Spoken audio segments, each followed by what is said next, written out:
Assalamualaikum warahmatullahi wabarakatuh. Hai sobat podcast Talenan Kayu semuanya dimanapun berada. Apa kabar Mbak Dini di sini? Alhamdulillah. Kali ini podcast kita alhamdulillah yang ke-6.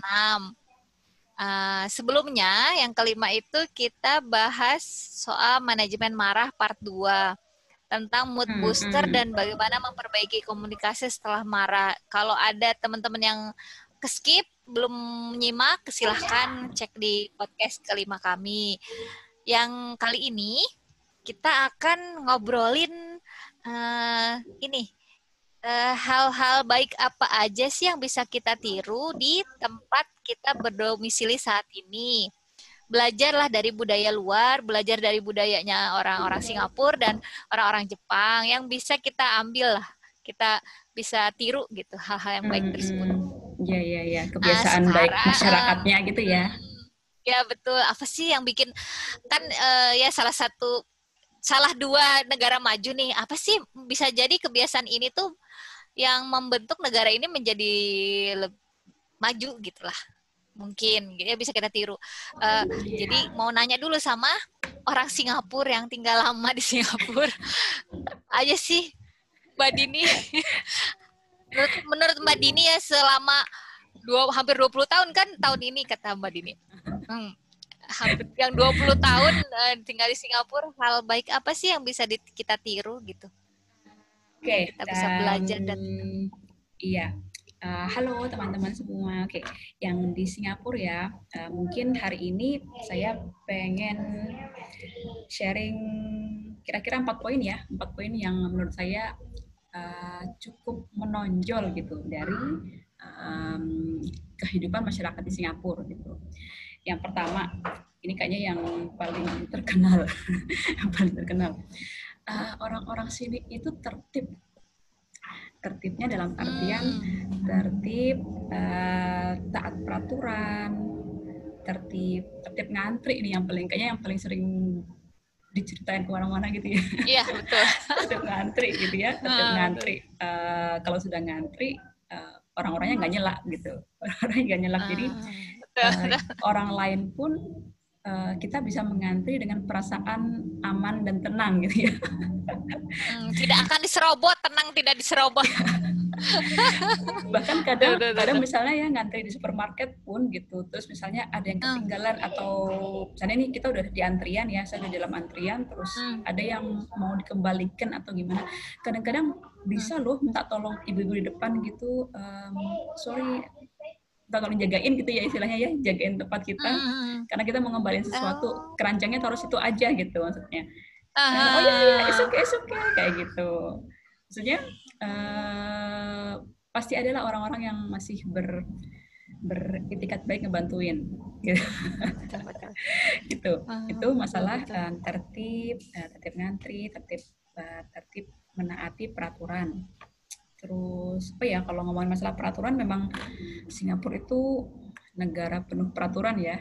Dibilang kan it is a fine country. Iya betul. It's a fine country. It's full of fines gitu kan. Susah nggak sih merasa diatur tuh, enak nggak sih gitu? Kan banyak aturan nih, dikit-dikit nanti didenda gitu. Oke, pertanyaan bagus banget bagi orang Singapurnya gimana? Nah, kalau bagi orang Singapura ya mungkin mereka udah biasa ya, tapi gini, buat saya sebagai pendatang gitu ya, awalnya tuh kalau awal-awal tinggal di sini pastilah ada perasaan takut salah berbuat, takut melanggar peraturan kayak gitu kan. Tapi lama-kelamaan itu tuh peraturan itu tuh justru membuat hidup kita lebih nyaman loh gitu. Maksudnya kayak misalnya nih kalau buang sampah sembarangan didenda gitu.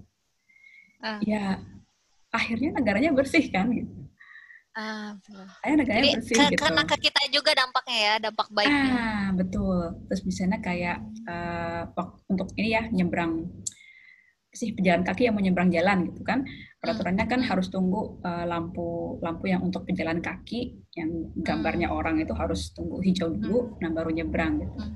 Nah ya karena orang-orang sudah terbiasa menunggu lampunya benar-benar hijau, ya kita menyeberang pun dengan merasa tenang. Karena kita tahu kendaraan-kendaraan lain kalau di situ merah mereka akan berhenti gitu.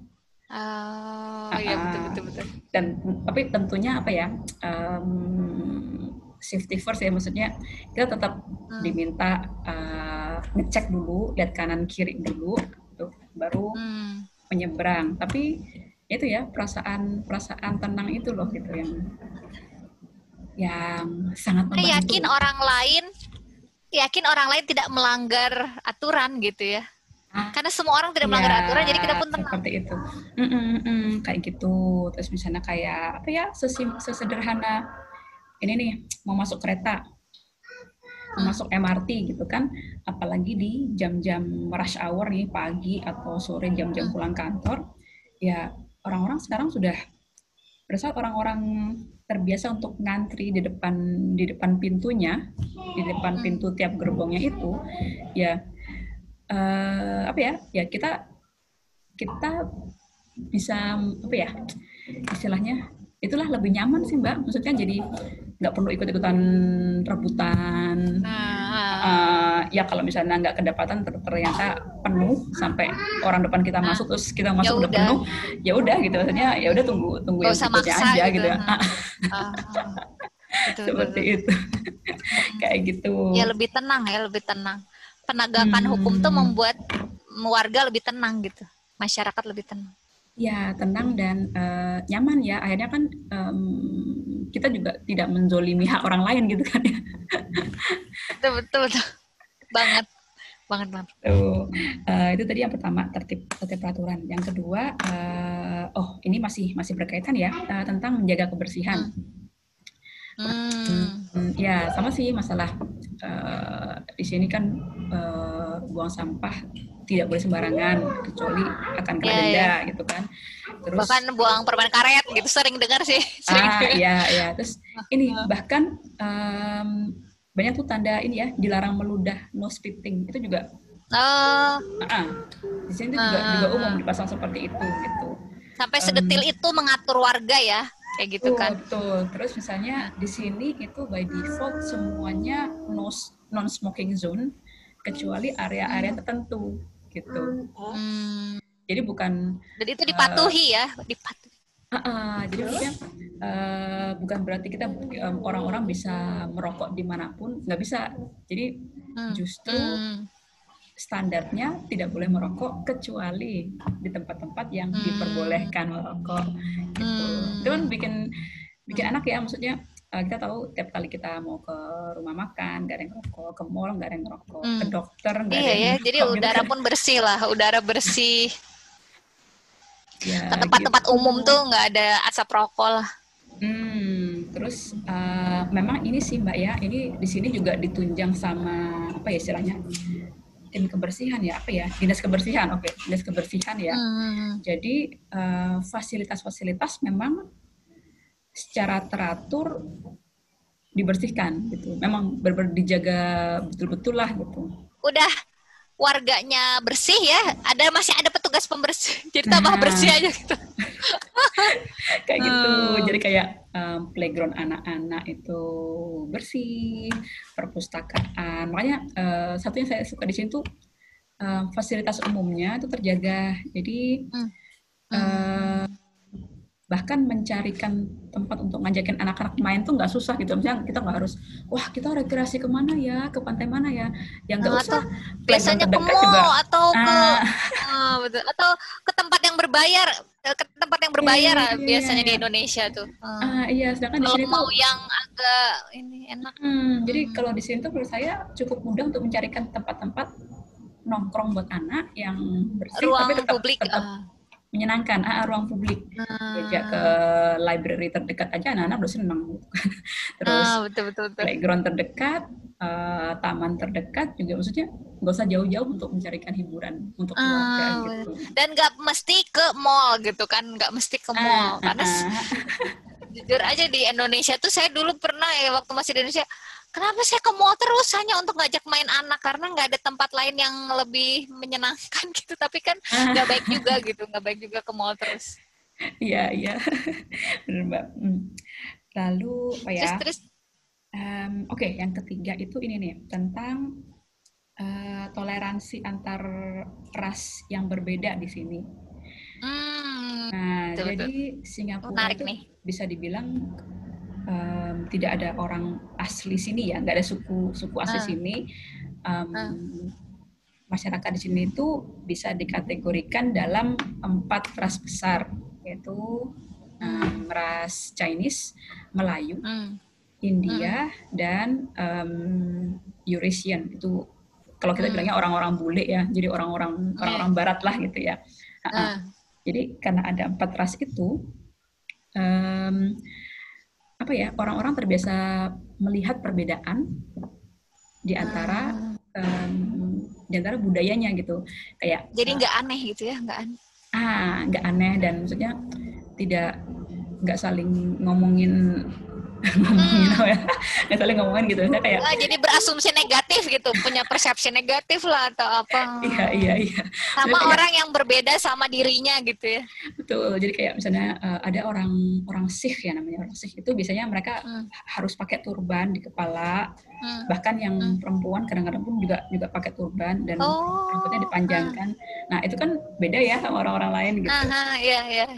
Seperti itu. Kelihatan gitu bedanya. Terus apa ya? Oh, ini sih yang menarik tentang perbedaan ini sebenarnya sudah dikenalkan sama anak-anak bahkan di bangku sekolah, Mbak. Jadi ada namanya tiap tahun tuh Racial Harmony Day. Jadi di hari itu anak-anak tuh diperbolehkan nggak pakai seragam, jadi mereka diperbolehkan pakai baju-baju tradisional dari ras-ras yang berbeda itu gitu. Jadi nggak mesti ras asalnya ya, nggak mesti ya. Betul. Kadang-kadang misalnya ada anak Melayu yang tahun ini pengen pakai baju Cheongsam yang ala Chinese gitu kan. Melayu anak kecil kan biasanya tuh ibu-ibunya tuh yang yang heboh. Excited hunting baju, hunting kostum kayak gitu. Terus kayak dikenalkan juga misalnya apa ya, makanan tradisional orang Melayu, kue-kuehnya tuh kayak gini, kue-kue tradisional Chinese seperti ini.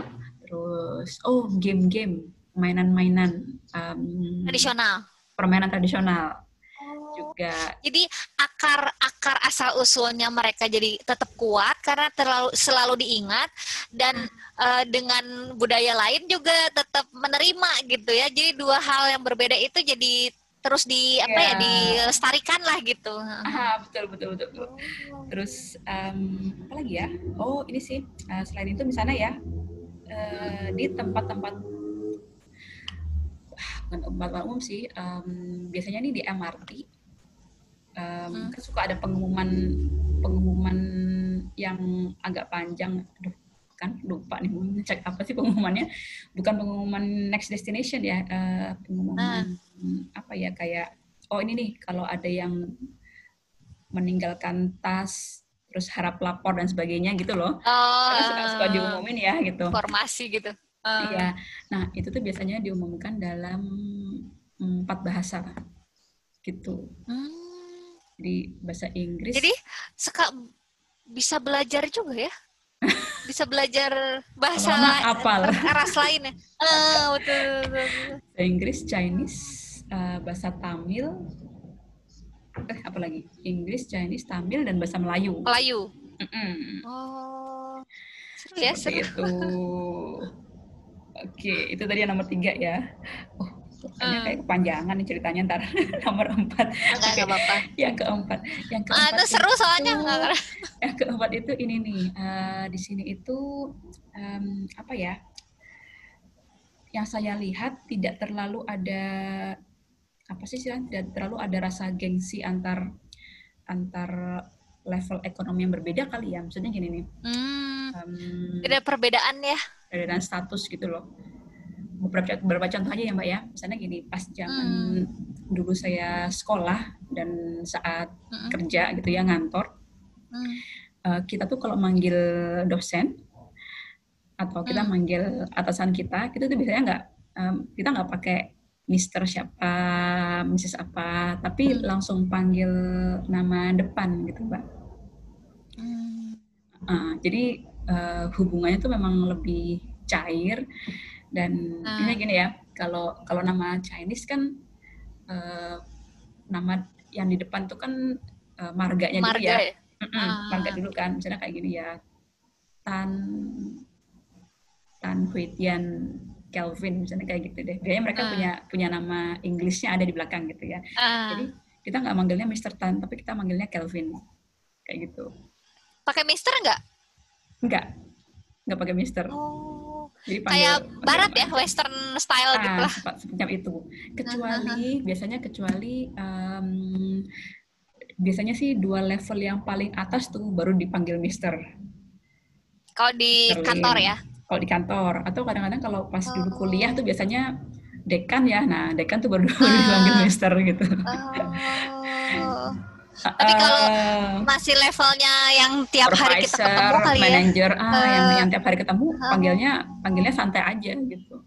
Santai aja. Terus termasuk kayak kita terbiasa bahkan ketemu manajer kita di kantin kantor gitu ya. Maksudnya ya mereka nggak apa-apa gitu makan semeja sama bawahannya. Nggak gengsian gitu. Betul. Terus dan nggak gila hormat, nggak gila. Dan ini maksudnya manajer-manajer itu tuh bahkan kadang banyak dari mereka yang berangkat ke kantor pun ya naik MRT juga gitu loh. Dulu tuh awalnya saya pikir ini manajer-manajer pasti pada punya mobil lah ya gitu sebenarnya. Iya. Gitu kan. Ternyata nggak mau ketemu anak buah, malu. Kan ada gitu juga. Iya kayak gitu. Ternyata mereka, kok naik MRT juga gitu. Ya, mungkin bukan ini ya. Itu di luar faktor bahwa harga mobil di sini mahal ya pajaknya. Iya. Emang mahal pajaknya. Maksudnya saya ngelihat mereka tuh saya nggak nangkep mereka merasa perlu showing off dengan everything gitu loh. Ya pasti ada mereka betul. Namanya mereka tahu bahwa penghargaan orang tuh bukan dari materi ya dan jabatan. Betul. Itu kali ya yang bisa kita pelajari budayanya itu sih gitu. Dan ini satu lagi nih, di sekolah misalnya ya, di sekolah tuh suka ada peraturan-peraturan yang bikin anak-anak tuh tidak saling showing off ke teman-temannya. Misalnya ya contohnya kalau di sekolah-sekolah yang ini ya, yang public school gitu misalnya, ada peraturan anak-anak perempuan kalau pakai perhiasan rambut itu ditentukan bahannya harus yang warna polos aja, terus nggak usah pakai yang kayak bando macem-macem gitu. Jadi mereka pilih antara rambutnya pendek, digerai, dijepit aja, jepit hitam, atau kalau rambutnya panjang, dikucir satu di belakang, simple ponytail. Gitu jadi aja. Lebih sederhana ya. Jadi nggak ini. Aduh, maafkan aku. Nggak perlu kayak harus ada pakai perhiasan apa, pakai bros apa. Jadi mulai gitu dari anak-anak sampai istilahnya sampai di dunia kerja pun ya tidak ada yang begitulah gitu, tidak ada yang show off gitu kan. Ya, nah bahkan ini nih di sekolah anak saya yang di madrasah gitu, ini dalaman jilbab ya itu ada peraturannya, nggak boleh berenda. Sedetail itu ya. Dalaman jilbab terus kayak efeknya tuh. Nah iya, maksudnya kayak ini. Tapi efeknya tuh sebenarnya jauh dan dalam sih sebenarnya, menyamakan kayak kita. Itu mungkin menurut kita apaan sih giniin aja diatur, tapi sebenarnya sisi psikologisnya tuh banyak gitu. Betul. Anak-anak tuh bisa apa ya? Misalnya ini sepatu tuh harus pakai sepatu warnanya yang plain hitam ya, black color. Jadi nggak boleh yang ada tulisannya, ada kelap-kelipnya, ada lampunya gitu. Mereknya, simbol centang misalnya. Diminta ganti biasanya kalau ada yang kayak gitu. Jadi diminta plain black color seperti kayak gitu. Dimana kadang sekolah adalah tempat kita memamerkan sesuatu. Itu bagus sih, bagus banget. Contoh-contohnya sih kayak gitu. Luar biasa. Iya, itu Mbak kalau Buat dari Singapura. Jadi buat sobat pendengar nih pasti banyak banget ya yang bisa kita pelajari dari budaya Singapura. Banyak banget. Saya aja walaupun kita sering dengar ya, Singapura kan negara tetangga deket. Ini sesuatu yang ya bisa kita tiru lah supaya ya hal-hal Atau jadi baik seenggaknya lagi. values-nya bisa kita bawa ke keluarga kita gitu ya Mbak ya. Ya, betul. Nah, coba nih Mbak Citra gantian. Kalau di Jepang gimana nih? Oh iya. Sebenarnya tadi dengar cerita Mbak Dini, memang ada beberapa yang mirip sih Mbak. Kayak misalnya tidak memandang status sosial gitu ya, tidak boleh memamerkan status sosial kayak gitu. Terus tidak memperhatikan senjangan gitu. Terus ketertibannya, aturannya juga. Tapi ini saya mau cerita hal yang ketika saya pertama datang dan ini bikin saya wah gitu. Ini hal baru nih buat saya gitu. Sebenarnya kita udah tahu sebelum pergi, tapi ketika melihat orang melakukannya jadi apakah mereka begini jadinya mereka jadi negara maju? Gitu saya. Jadi itu yang ingin saya share gitu. Iya, apa jadi, aja tuh? Mungkin sering dengar orang Jepang tuh gimana sih gitu. Jadi negara Jepang tuh saya pengen nge-share ini semangat kerjanya. Jadi apa aja sih semangat kerja ini yang pertama ya. Jadi di semangat kerja itu udah pada tahu lah gimana mereka workaholic-nya ya. Jadi bahkan hari Sabtu Minggu kalau mereka harus belajar ya belajar, mereka harus bekerja ya bekerja gitu ya. Tapi ini satu hal, ada beberapa hal yang saya bisa tiru gitu. Misalnya mereka itu teratur dan terorganisir banget. Itu nggak hanya orang-orang yang lagi kuliah atau profesor, bukan itu aja. Jadi semua orang punya agenda jadwal, punya buku agenda. Jadi saya dulu tuh waktu di Indonesia bukannya sombong ya, saya tuh salah satu yang agak terorganisir ya, jadi punya agenda gitu.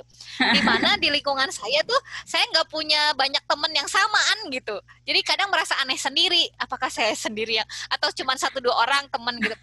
Tapi ketika saya di sini semua orang begitu, jadi saya merasa punya teman gitu kan. Semua orang punya begitu, bahkan ibu rumah tangga. Jadi kalau mau janjian, karena mereka sangat teratur dan terorganisir, kalau mau ada event atau janjian yang besar ya, kalau janjian hanya berdua apa sama teman-teman mungkin seminggu 2 minggu sebelumnya bikin janji. Tapi kalau ada event besar itu 1-2 bulan sebelumnya sudah masuk di jadwal organisir kita gitu kan.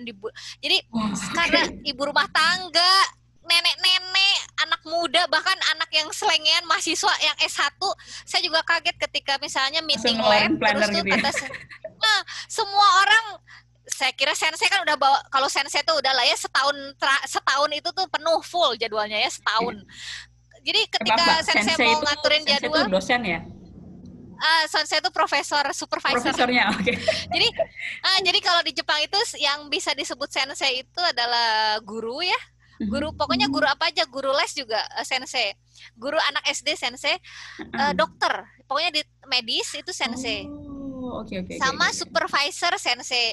Terus yang setahu saya pernah baca ahli anime yang ngegambar itu bisa dibilang sensei. Pokoknya ahli sesuatu itu sensei gitu. Ahli sesuatu gitu. Jadi yang digurukan gitulah ya istilahnya ya. Ya, dulu selama ini kita kalau di Indonesia sensei itu yang ngobatin ini ya obat Cina gitu. Sensei. Tapi kalau di sini semua guru yang ahli gitu, ahli sesuatu tuh sensei. Jadi yaitu semua anak, bahkan anak S1 gitu ngeluarin planner semua. Jadi kita janjian gitu. Jadi mereka terorganisir.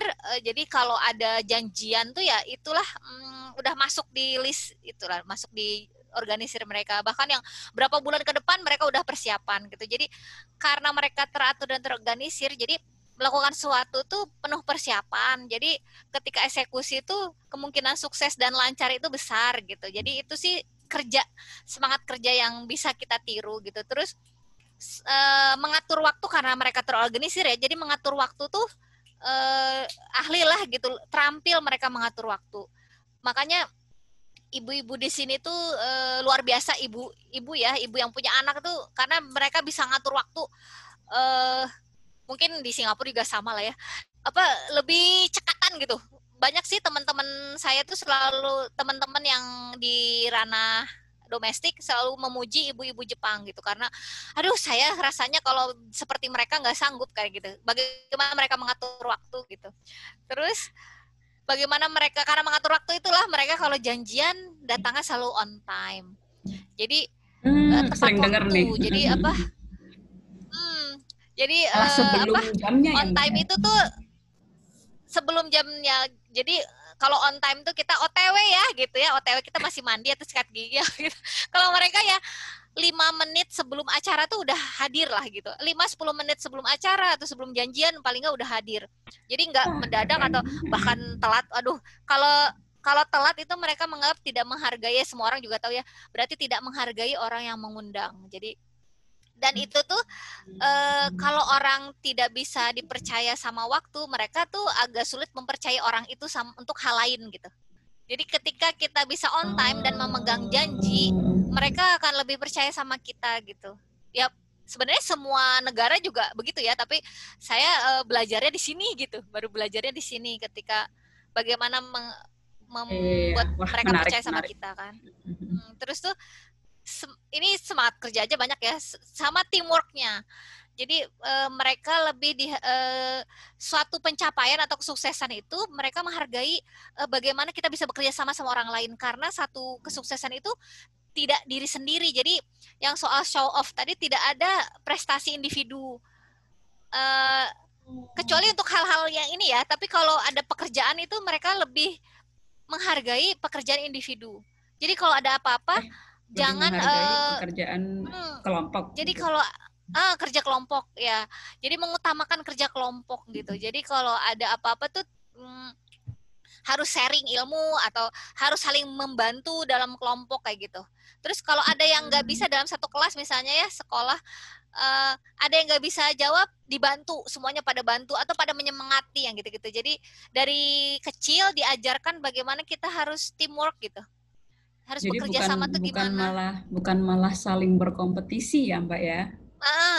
Walaupun mungkin ada kompetisi slightly Yalah, gitu pasti kecil ada gitu ya, tapi ya. pasti ada ya. Tapi itulah yang diutamakan tuh kerja barengnya gitu, kerja barengnya. Itu sih yang saya pelajari dari pertama datang terus tuh, gini ya. Mungkin kita udah tahu ya, tapi melihat mereka mempraktekkannya dalam kehidupan sehari-hari itu jadi sesuatu hal yang lebih ngena ya. Dan semua orang melakukannya. Jadi saya berpikir, apakah ini yang membuat mereka maju? Bagaimana semangat kerjanya? Bagaimana mereka bekerja samanya? Bagaimana mereka teratur dan terorganisir? Prepare betul. Banget sama sesuatu, mau melakukan sesuatu. Jadi begitulah. Terus yang kedua ya, ini mungkin semua udah pada tahu lah. Bagaimana orang Jepang tuh umurnya panjang-panjang. Terus tuh umur 50, 60 tuh masih kuat main tenis sehat ya gitu lah. Ya. Masih kuat, masih sehat gitu kan. Makanya angka usia lanjutnya kan sangat tinggi ya di sini. Jadi malah bahkan kekurangan usia produktif kemungkinannya. Jadi ini lagi masalah di Jepang juga ya. Terus tuh jadi pola hidup sehat. Jadi yang pertama saya perhatikan tuh bagaimana mereka menjaga. Jadi mungkin udah kebiasaan ya dari dulu, mungkin dari nenek moyang mereka bagaimana mereka menjaga badan dengan olahraga, menjaga kesehatan sama makan sehat. Jadi makanannya ya, jadi pola makan. Jadi makanan mereka tentu semua pada tahu ya, lebih banyak rebus dan kukus makanan mereka itu. Kalaupun gorengan, terus bahan makanan ini segar gitu kan ya Mbak ya. Nah, kalau kita tuh istilahnya kalau beli ikan tuh masukin freezer juga seminggu masih nggak sakit perut ya gitu. Tapi mereka makanan seger. Jadi kalau malam udah ikan dijual di supermarket itu udah jam 7 malam udah didiskon 50%, nggak ada yang mau beli lagi. Nah inilah orang-orang pendatang ini yang beli diskonan. Jadi gitu. Aduh jadi malu buka gitu jadi karena nggak mereka karena maunya yang seger-seger aja gitu, maunya yang seger. Itu juga ya, mungkin fresh ya, makanan segar, makanannya kukus sama rebus lebih banyak. Udah gitu mereka tuh makan itu porsinya itu jadi dari kecil mereka tuh dihitung kalorinya. Jadi kalori makan mereka. Jadi di sekolah, jadi kan ada makanan sekolah ya. Jadi ternyata mereka itu dihitung kalori makanan sekolah. Jadi tiap makan itu cukup. Jadi tidak ada, saya tuh gini, obesitas tuh kayaknya bukan masalah di sini. Saya bisa dihitung jari orang Jepang yang obesitas. Hampir nggak pernah nemuin orang Jepang obesitas. Jadi nggak ada gitu.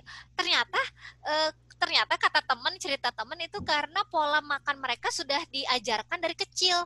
Jadi pola makan mereka tuh harus ada susu, harus ada sayur yang 4 sehat 5 sempurna ya. Jadi mereka terbiasa setelah besar, jadi setelah jaga kuliah. Komposisi ya, komposisi makanan sehatnya itu kan. Jadi kenapa sejujurnya mereka di saat mereka SD dan SMP itu makan mereka sangat banyak sekali. Cuman banyaknya tuh banyak banget lah. Saya bahkan kuliah ya kalau ke kantin gitu ngelihat mereka makan tuh dengan besar-besar gitu tempatnya dan nasinya banyak-banyak, tapi nggak pernah gemuk. Kenapa? Ternyata mereka karena olahraganya juga banyak. Jadi mereka tuh kesukaan, kecintaan sama olahraga tuh luar biasa. Saya juga sampai takjub sendiri. Saya pikir di Indonesia tuh pada suka olahraga, ternyata di sini lebih suka olahraga lagi. Jadi setiap ada jeda istirahat, kalau bisa itu gym sama tempat olahraga tuh penuh deh di kampus. Terus di sekolah, di SD, itu dalam seminggu tuh bisa 3-4 kali olahraga, pelajaran olahraga. Saya juga kaget juga. Iya. 4 kali pelajaran olahraga. Tapi olahraganya macem-macem, jadi anak nggak bosen ya. Jadi bahkan ada olahraga yang misalnya per musim ya, kalau misalnya musim dingin maraton, jadi anak-anak tuh harus lari maraton berapa kilo tuh ya, harus bisa lari maraton. Kalau musim panas berenang, tapi kebetulan kalau pandemi gini ya, jadi tiap sekolah publik itu punya kolam renang. Terus kalau autumn ada lagi pelajaran apa gitu. Jadi katanya kenapa mereka dipaksa olahraga terus, karena cuaca Jepang ini kan ekstrim, jadi kalau panas banget, kalau ya maksudnya 4 musim lah ya, agak ekstrim. Jadi supaya badan sehat dan kuat menghadapi cuaca, katanya sih gitu. Ada yang cerita sama saya, jadi supaya mereka kuat menghadapi cuaca yang ekstrim. Jadi yang bisa kita pelajari itu gini, kalau anak-anak dan ya kalau manusia suatu negara itu sehat, jadi bisa membangun negara kan gitu ya, istilahnya gitu. Mereka tuh nggak jadi itu dulu yang diperhatikan sama pemerintah juga sama orang-orangnya ya, jadi kebiasaan ya, jadi olahraga sama makan. Jadi makanan sehat pun saya mudah menemukannya, kayak misalnya mungkin yang agak susah saya temuin kayak shirataki, itu kan makanan mereka hari-hari. Terus tuh kombab tuh biji-biji yang bisa dicampur di nasi yang seratnya tinggi, itu bisa saya temuin banyak banget. Terus tuh banyak yang saya tuh susah nemuin gitu, di sini tuh mudah dan murah gitu. Jadi pantas mereka bahan sehat makanan ya. Sehat pun mudah diakses ya, mudah didapat gitu di sana ya. Mudah dan murah, betul-betul. Kayak tahu itu kan, tahu itu memang di sini tuh nggak ada tempe ya, kecuali beli online bikin. Ada orang Indonesia yang bikin. Terus tahu, tapi mereka tahu itu makanan sehari-hari gitu. Terus cara mereka makan itu misalnya kita lagi fine dining gitu ya. Jadi fine diningnya adalah orang Jepang, itu nasi itu diletakkan di akhir. Jadi kita harus makan sayur dulu kan, sayur lah. Terus protein, jadi tidak dicampur gitu dalam satu piring. Jadi kalau kalian ya mungkin menu set Jepang itu kan pisah-pisah ya. Kenapa pisah-pisah? Nah itu. Nah, tidak ada santan di sini, nggak santan. Makan proteinnya lebih banyak ikan kan tentunya ya. Jadi itu yang bikin sehat ya. Terus tuh terus ini bumbunya tuh nggak banyak. Jadi yang menurut mereka enak adalah ketika rasa aslinya itu ada. Makanya mereka senang yang makanan mentah kan. Jadi semakin sedikit bumbu. Jadi sebenarnya kalau mau bikin masakan Jepang, mungkin di podcast lainnya kita share menu. Semakin bumbunya tuh sederhana gitu, sederhana sebenarnya bumbunya gitu. Jadi nggak banyak bumbu. Tiba-tiba gitu. Pengen ngerebus tahu jadinya. Jadi itu terus itu ya pola hidup sehat tuh. Terus ibu-ibunya tuh jaga badan banget, Mbak. Saya pikir mereka langsing-langsing di usia tua ini. Ya saya juga kaget, ibu-ibu ini langsing di usia tua, apakah memang genetiknya gitu ya. Ternyata ketika saya ngobrol sama orangnya, saya umur 40 apa 50 sudah stop makan gula, yang gitu-gitu. saya nggak makan lagi gula, nggak makan lagi tepung. Oh, kok saya gitu. Gitu. Oh gitu. Dan rajin olahraga ya. Jadi pantas badannya tuh ya udah kayak masih gadis aja rata-rata ibu-ibu di sini tuh. Jadi susah untuk mencari ukuran XL tuh susah baju karena mereka langsing-langsing. Jadi S, M, L tuh jarang, XL apalagi ada apa double XL tuh susah, nggak ada, hampir nggak ada. Ya itulah. Jadi ya itu sih yang penting kan sehat ya. Jadi umur panjang, sehat itu yang bisa kita tiru cara mereka bagaimana mereka secara sadar menjaga kesehatan gitu kan ya. Maksudnya nggak kayak ya sudahlah gitu, sudah berumur, sudah punya anak, sih, kayaknya, enggak gitu kan, nggak kayak gitu. Apa karena udah terbiasa ya, saya nggak tahu juga jadinya. Itulah bahkan kecintaan mereka sama olahraga tuh. Mindset kayaknya tuh Mbak. Toko olahraga itu banyak. Jadi toko peralatan olahraga itu banyak dan lengkap. Jadi saya tuh seneng juga main ke sana karena mau olahraga apa lengkap, mau olahraga apa pilih deh olahraga apa lengkap ada gitu. Jadi bahkan misalnya saya kan dulu suka juga main ke toko olahraga, tapi yang saya temuin hanya sepatu misalnya kan, yang saya temuin hanya sepatu yang lengkap. Misalnya basket, udah basket sama bola aja gitu. Kalau di sini bahkan kayak mau olahraga rafting, mau camping, mau hiking juga ada, outdoor activity lengkap. Mau olahraga yang kita nggak kepikiran tuh ada gitu. Perlengkapannya ada. Jadi memang ya apa ya? Yaitu difasilitasi difasilitasi gitu, difasilitasi dan mereka bisa beli juga gitu, maksudnya gitulah. Itu sih yang bisa saya pelajari. Terus yang dua lagi ini singkat aja kali ya. Gimana mereka sopan santun, mungkin semuanya juga udah tahu ya, orang Jepang tuh apa ya, cara mereka membungkuk dan lain-lain. Tapi yang saya ingin ceritain di sini gimana mereka tidak pernah berkata negatif gitu. Jadi tidak akan pernah berkata tidak. Jadi kalaupun mau berkata tidak, tidak akan bilang tidak ya pokoknya. Jadi mungkin dia akan hanya ekspresi, hanya gitu, atau hanya mengalihkan mungkin lain kali atau bisa apa gitu ya. Tapi itu kalau udah yang nggak bisa sama sekali ya. Tapi kalau mereka bisa, mereka kerjain gitu. Mereka kerjain karena mereka nggak bisa tidak. Jadi kalau mau minta tolong sama mereka atau mau mengganggu waktunya mereka, tanya dulu, maaf bisa ganggu waktu sebentar, atau maaf saya mau minta tolong tapi kalau kamu nggak sibuk aja deh. Karena kalau kita minta tolong sekarang, mereka akan meninggalkan semua pekerjaan dan mereka akan bantu karena mereka tidak akan berkata tidak gitu. Terus kalau punya perbedaan pendapat itu juga apa ya,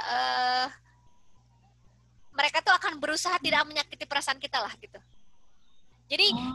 Jadi kitanya yang apa ya, kitanya harus yang peka ya. Kitanya harus peka. Akhirnya ya kita belajar untuk peka sih akhirnya gitu. Ini melihat ekspresi kayaknya sih enggak ini gitu sih itu. Kayaknya nggak setuju nih gitu kan. Sopan santun, betul. Terus yang kedua yang keempat, yang terakhir mungkin ini, mereka tuh sangat pay attention to detail gitu ya, apa senang memperhatikan yang detail-detail. Mungkin jadi kayak misalnya, jadi mereka menghargai sesuatu tuh karena kedetilannya gitu. Jadi seseorang menjadi ahli karena mereka mengerti yang detail-detail kayak gitu juga. Jadi mereka dihargai. Jadi seperti orang yang bisa menu masakan. Jadi menu masakannya jadi seni kan, jadi dibuat yang detail gitu. Terus mereka akan betul-betul gitu kan ya. Biasanya semakin laris atau semakin diminati karena bukan rasanya, bukan banyaknya, bukan porsinya, tapi semakin indah, semakin detail gitu.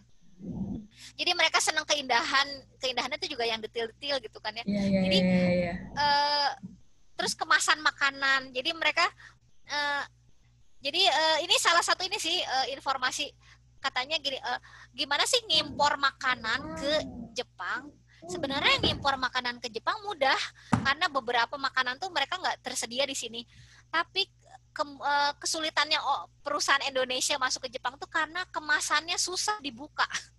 Jadi ketika saya baru datang di sini, semua kemasan makanan lah apa itu mudah dibuka. Mau nggak harus cari gunting. Nah itu nggak perlu. Jadi kalau mau sikat gigi atau apa, pokoknya ciki atau apa, pokoknya kemudahan. Jadi kalau mau bisa masuk makanan kita, produksi kita ke Jepang, itu kemudahan untuk membuka kemasannya. Itu sih katanya yang menarik banget karena itu. mereka attention to detail ya. Jadi bahkan apalagi mereka tidak mau ada sampah atau apa. Jadi kadang kemasannya tuh bisa dengan mudah kita recycle gitu, tanpa harus di apa gitu. Tiba-tiba nanti ada yang bahkan kayak kardus kemarin tuh terakhir saya beli apa gitu, kardus sih dari kertas kan ya, tiba-tiba ini kok kayak susah yang bukanya, tapi kan nggak mungkin saya otak-atik, ternyata mereka mudah sekali membuka yang seperti apa ya, kayak pelajaran anak SD, kayak bikin apa sih yang kayak kotak persegi panjang tapi kalau dibuka jadi kertas selembar gitu kan. Ya. Tahu kan? Ya, jadi disambung-sambung gitu. Ya itu jadi itu tuh perusahaan teknologi loh gitu. Saya jadi kagum sendiri juga. Mereka sangat memperhatikan detail-detail hal detail itu. Jadi itulah gitu hebat, yang keren. Kita bisa pelajari. Jadi ketika saya perhatikan sih, mereka menghargai ketika orang tuh melakukan sesuatu hal yang sungguh-sungguh. Jadi ketika ada orang menyukai sesuatu terus sungguh-sungguh, jadi ahli kan ya. Jadi yang detail tadi ya. Jadi orang menghormati apapun profesinya gitu, karena mereka bersungguh-sungguh di situ gitu. Makanya mereka kalau ini ya terampil banget lah gitu untuk hal-hal yang bahkan mungkin bahkan pekerjaan yang tidak harus kantoran ya, tapi mereka selalu berusaha menyempurnakan pekerjaannya gitu ya. Jadi mereka dibayar mahal, kayak misalnya kita menjadi seniman gitu ya, kalau di Indonesia apa kamu duitnya biasanya kan diukurnya emang dapat berapa gitu, jadi apa ya, pengrajin kendi misalnya, kamu emang dapat berapa pengrajin kendi gitu, nanti jadi apa, bisa makan gitu-gitulah, nanti calon mertua gitu. Tapi di sini karena saya suka bikin itu, terus mereka bersungguh-sungguh jadi ahli dalam 10 tahun gitu, itu satu kendi itu bisa ini gitu ya, mahal bisa gitu kan, mahal ya gitu. Jadi itulah mungkin kalau kata teman sih, mungkin karena negara maju, jadi mereka tuh kebutuhan pangan dan sandangnya sudah tercukupi, jadi mereka udah next level gitu. Udah next levelnya tuh ya mereka bisa menghargai menghargai seni, menghargai jerih payah orang gitu. Jadi di sini dibayarnya berdasarkan kemampuan gitu. Jadi yang menggunakan teknologi malah lebih murah dibanding pakai tangan manusia gitu. Itu sih. Jadi kalau koki pakai tangan sendiri tuh mahal makanannya dibanding yang pakai pabrikan gitu. Kayak gitu. Oh gitu. Ya, yang handmade gitu-gitu ya. Handmade yang lebih mahal. Ya itu kenapa kemana-mana ya jadinya ya. Begitulah. Seru banget. Aduh maaf jadi ini bisa panjang jadi. Betul. Nanti kalau ada teman-teman, kalau ada yang tertarik pengen ide apa, boleh deh share pengen tahu apa nih, share di kolom komen di YouTube podcast kita ya. Boleh. Terus ada masukan, ide atau apa, silahkan. Terus mungkin sampai sini aja kali ya podcastnya. Ada tambahan lagi Mbak Dini? Nggak ada, insya Allah mudah-mudahan bisa kita lanjutkan ke topik lain berikutnya. Iya betul, penasaran. Baiklah semuanya sobat podcast, mudahan share kali ini bermanfaat, ada yang bisa kita pelajari dan kita tiru untuk menjadi lebih baik lagi gitu ya. Yang penting dari diri kita sendiri, keluarga, dan lingkungan juga bisa. Baiklah, itu aja. Assalamualaikum warahmatullahi wabarakatuh. Waalaikumsalam warahmatullahi wabarakatuh. Aku